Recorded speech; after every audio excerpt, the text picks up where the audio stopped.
Sinimulan ng isubasta ng gobyerno ang mga luxury vehicle ng mga diskaya. Pero 3 sa 7 sasakyan pa lang ang naibebenta. Ang detalye sa agenda report ni Ivy Reyes. Sa 7 luxury cars na tinaguri ang flood control royalty na sina Sara at Curly Diskaya, 3 lang ang tagumpay na naipasubasta. 103 million pesos ang inaasahang kikitain sa auction, pero higit 38 million pesos lang ang nakuha sa nabentang Lincoln Navigator at 2 Mercedes-Benz.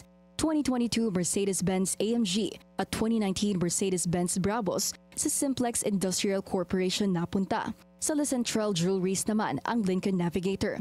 Balak ngayong i-adjust ng Bureau of Customs ang depreciation rate at floor price ng mga hindi nasubastang sasakyan, gaya nitong Rolls-Royce Cullinan na sa ngayon ay nasa 45.3 million pesos ang halaga. 10% ang depreciation rate ng mga forfeited vehicle.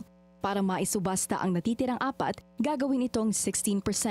Sa susunod na 5 araw, ilalabas ng BOC ang updated floor price ng Rolls-Royce Cullinan, Bentley Bentayga, Toyota Tundra at Toyota Sequoia.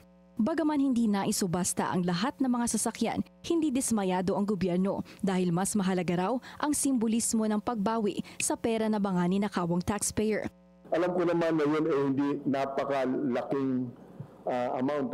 Subalit ang importante, makabawi tayo at ang mensahe na galing sa ating Pangulo, gagawin nating lahat upang wag na maulit yung ganitong naging problema ng ating bansa. At ang makakaasa ang ating mga kababayan, ginawa na po natin kagad yung mga immediate checks and balances, yung mga dapat na mga mekanismo ay inilagay na natin kagad upang wag maulit yung pagpapasok ng mga sasakyan na hindi magbabayad ng tamang buwis at hindi magsasubmit ng tamang mga dokumento. These 7 luxury vehicles were purchased with flood control money. By bringing them to auction, the BOC is recovering the duties and taxes that should have gone to public coffers and to the Filipino people.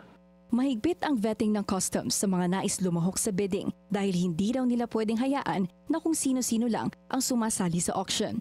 Kailangan daw, masuri muna ng komisyon ang kanilang background para masigurong transparent ang katransaksyon nila. Para sa agenda, Ivy Reyes, Billionaire News Channel.